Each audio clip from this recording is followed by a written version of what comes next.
Hello welcome guys. तो अब हम लीनियर अलजेब्रा के पार्ट 2 की बात करेंगे। पार्ट 1 की वीडियो आपको देखनी है तो आप जरूर देख के आए। हमने उसके अंदर टाइप्स ऑफ मैट्रिक्स में 5 मैट्रिक्स बताई थी जो अभी तक की सबसे इंपॉर्टेंट मैट्रिक्स थी। उसके अंदर डायगोनल मैट्रिक्स, ठीक है, तो स्क्वायर मैट्रिक्स थी, रेक्टेंगुलर थी, डायगोनल थी।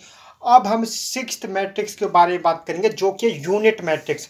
अब ये यूनिट मैट्रिक्स आइडेंटिटी मैट्रिक्स का ही दूसरा नाम है। आपने आइडेंटिटी मैट्रिक्स पढ़ी होगी, जिसको रिप्रेजेंट करती है आई सिंबल से, कैपिटल आई से रिप्रेजेंट करती है। उसमें क्या होता है, उसमें सिर्फ डायगोनल्स के जो एलिमेंट्स होते हैं वो 1 होते हैं, बाकी पूरी मैट्रिक्स के अंदर सारे एलिमेंट 0 होते हैं, ठीक है।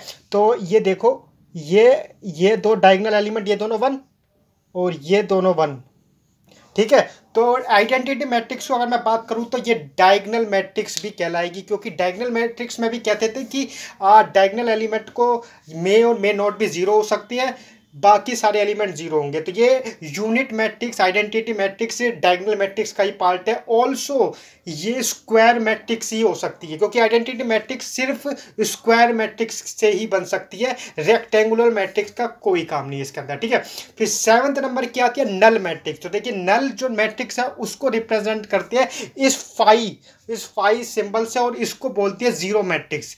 नल का मतलब ही समझ में आ रहा है, जीरो, तो यानी कि जीरो मैट्रिक्स से रिप्रेजेंट करते हैं। और ये स्क्वायर भी हो सकती है और रेक्टेंगुलर भी हो सकती है। मेन बात यह है कि सारे एलिमेंट 0 होंगे, चाहे स्क्वायर हो चाहे रेक्टेंगुलर। तो हमने 2 एग्जांपल लिया। स्क्वायर मैट्रिक्स एग्जांपल आप देखिए, 2x2 की मैट्रिक्स बनाई है जिसमें सारे एलिमेंट 0, और यहाँ पे 2x3 रेक्टेंगुलर मैट्रिक्स का एग्जांपल लिया है जिसमें सारे एलिमेंट 0 है। तो मेरा आपसे एक क्वेश्चन है, नल मैट्रिक्स के अंदर ये बताइए, ये वाली मैट्रिक्स नल मैट्रिक्स में आएगी कि नहीं। ये मेरा क्वेश्चन आप कमेंट में जरूर लिखना, फिर मैं आपको बताऊंगा कि ये मैट्रिक्स नल में आएगी कि नहीं। जबकि मैंने बता दिया नल मैट्रिक्स के अंदर सारे एलिमेंट 0 होते हैं। अब आप बताइए, ये अगर ये आ जाए, इसका एलिमेंट अगर 1 आ जाए इसके अंदर एक, तो ये नल मैट्रिक्स है कि नहीं, ये आप कमेंट में लिख देना, यस और नो, जो भी आपको लगता हो, ठीक है।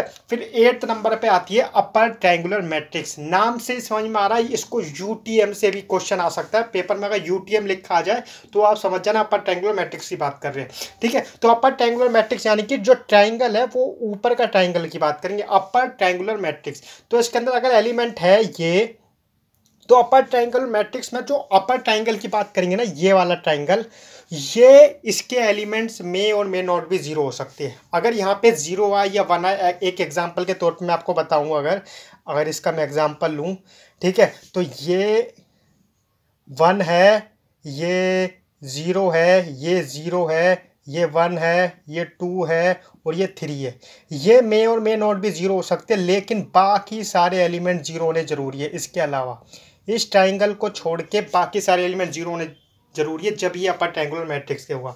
तो जब अपर ट्रायंगुलर मैट्रिक्स की ये बात है, तो लोअर ट्रायंगुलर मैट्रिक्स का क्या होगा। लोअर ट्रायंगुलर मैट्रिक्स में सिंपल कहता है कि जो नीचे के जो एलिमेंट्स है, मैंने इसके अंदर बताया, जो नीचे के एलिमेंट्स है, जो नीचे का जो ट्रायंगल बनेगा उसमें मे और मे नॉट भी 0 होंगे, ठीक है। जैसे उसमें अपर वाले एलिमेंट्स 0 हो सकते हैं या नहीं होंगे, ऐसे ही लोअर के अंदर मे और मे नॉट भी 0, बाकी सारे कंपलसरी है 0 होना, ठीक है।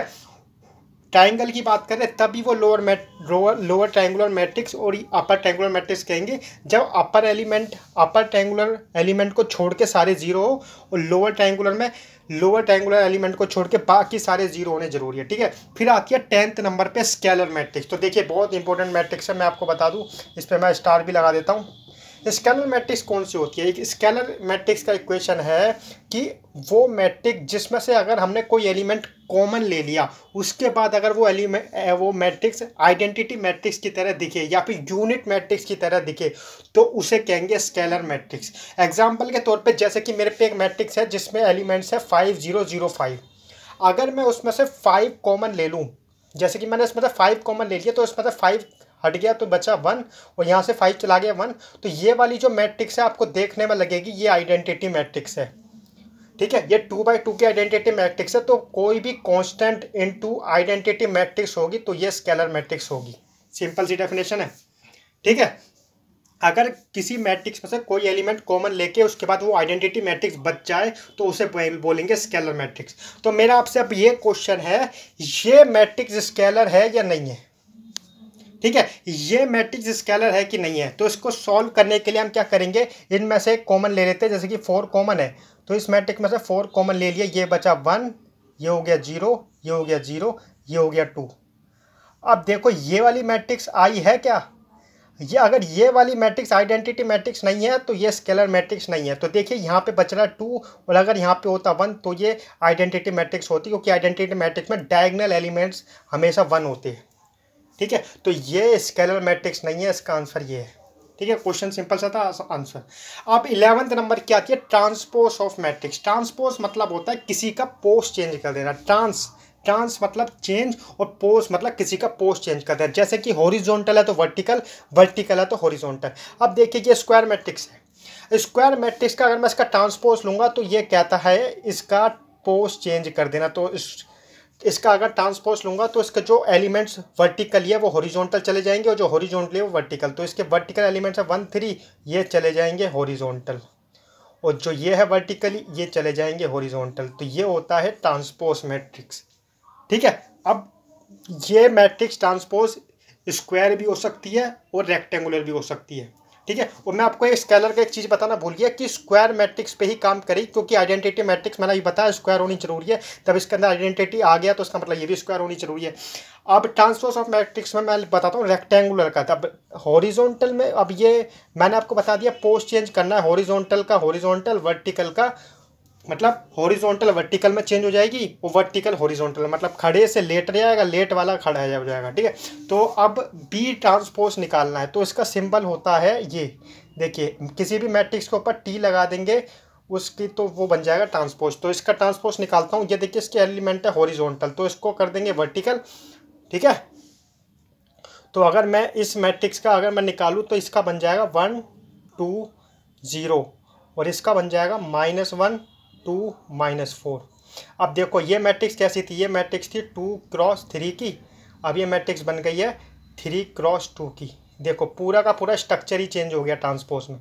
ये मैट्रिक्स थी स्क्वायर 2 क्रॉस 2 की, तो इस पर कोई फर्क नहीं पड़ा, ये भी 2 क्रॉस 2 की। तो ये होता है 11th नंबर की मैट्रिक्स जो है ट्रांसपोज। ठीक है, तो देखिए 12th नंबर पे जो सबसे इम्पोर्टेंट मैट्रिक्स के बारे में जानने से पहले आपको एक चीज़ बता देता हूँ, कॉन्जुगेट ऑफ मैट्रिक्स। अब ये थोड़ा ये किसी टाइप की कोई मैट्रिक्स नहीं है, लेकिन इसमें कॉन्जुगेट निकालना होता है कि एलिमेंट्स का, तो इसलिए ये टॉपिक बहुत ज़रूरी है जानना, कॉन्जुगेट ऑफ मैट्रिक्स क्या होता है। देखिए ये 12th में, इसके बाद जो अब आगे हम मैट्रिक्स पढ़ने वाले हैं, मैट्रिक्स 2 में डिवाइड हो जाएगी, या तो उसके रियल पार्ट होंगे या इमेजिनरी।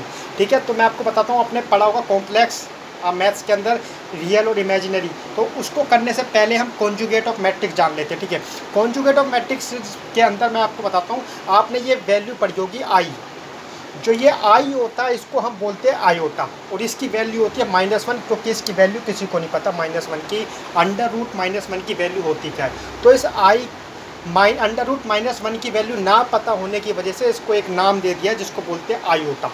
ठीक है, तो आपको पता होना चाहिए आयोटा की वैल्यू होती है √-1, और आई स्क्वायर यानी कि -1 अंडर रूट का स्क्वायर निकालेंगे तो उसकी आई स्क्वायर की वैल्यू होगी -1। आई क्यूब की वैल्यू होगी आयोटा इंटू आयोटा स्क्वायर की वैल्यू -1 है, और आयोटा की वैल्यू हमें पता ही नहीं, तो ये हो गई -i, और आई की पावर 4 यानी कि i square into y square -1 into -1, जो की वैल्यू हो जाती है 1। तो आपको कॉन्जुगेट ऑफ मैट्रिक्स निकालने से पहले ये पता होना चाहिए आयोटा क्या होता है। देखिए आयोटा होता है इमेजिनरी पार्ट, एक ऐसा नंबर जो 2 पार्ट में डिवाइड होता है, एक ऐसा नंबर जिसके 2 पार्ट होते हैं, या तो वो रियल होगा जिसको बोलते हैं रियल, या होगा वो इमेजिनरी जो आयोटा की फॉर्म में होगा। ठीक है, ये बोलते हैं इमेजिनरी। तो कोई नंबर जैसे कि 7 + 2i है, तो जो 7 है ये रियल पार्ट है, ये है इमेजिनरी, क्योंकि आयोटा की वैल्यू नहीं पता, तो ऐसे नंबर को ही कॉम्प्लेक्स नंबर बोलते हैं, और ये नंबर 2 में डिवाइड होता है। ठीक है, तो अब हमें मैट्रिक्स के अंदर कभी कभार क्या होता है, कॉन्जुगेट ऑफ मैट्रिक्स निकालने को बोल देता है कि कोई मैट्रिक्स है उसका कॉन्जुगेट निकालो। उस कॉन्जुगेट को निकालने से पहले आपको ये जानना पड़ेगा कि कॉन्जुगेट निकालते कैसे। जैसे कि कोई नंबर दे रखा है 5 + 2i, नंबर है रियल और इमेजिनरी दोनों पार्ट है, तो इसके अंदर अगर इसका मैं कॉन्जुगेट निकालूंगा तो इसके ऊपर पहले तो लगा दूंगा ये बार, और बस जो यहाँ पे साइन होगा इमेजिनरी पार्ट का सिंपल साइन चेंज करना है, वही कॉन्जुगेट होगा। जैसे कि 5 + 2i के ऊपर लगा दिया बार, तो इसका कॉन्जुगेट हो जाएगा 5 - 2i। सिंपल है, कोई डिफ़िकल्ट चीज़ नहीं है, सिंपल कॉन्जुगेट ऑफ 5 + 2i होता है 5 - 2i। तो आयोटा का क्या कॉन्जुगेट होगा, सिंपल सी बात है -i। सिंपल है, रियल प्लस इमेजिनरी, इसके अंदर हमें रियल पार्ट से कोई मतलब नहीं है, रियल का कोई कॉन्जुगेट नहीं होता, ओनली इमेजिनरी पार्ट का ही कॉन्जुगेट होता है, ये बात ध्यान रखनी है।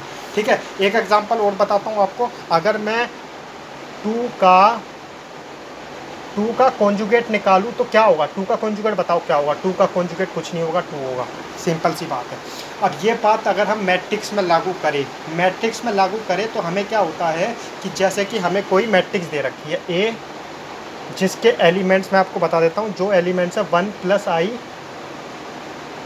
4 2 - 3i और माइनस का i। हमें बोलता है कि इस मैट्रिक्स का कॉन्जुगेट निकालो।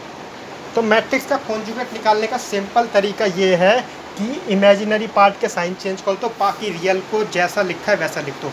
तो इसके अंदर 1 रियल है तो रियल का कुछ चेंज नहीं होगा, कॉन्जुगेट i का निकालूंगा तो हो जाएगा -i। 4 का कॉन्जुगेट 4 होता है, ठीक है, 2 का कॉन्जुगेट 2 होता है, 3i भी है तो +3i हो जाएगा कॉन्जुगेट का साइन, कॉन्जुगेट के लिए इमेजिनरी का साइन चेंज। यहाँ -i है तो कॉन्जुगेट का साइन चेंज जो कि हो जाएगा i।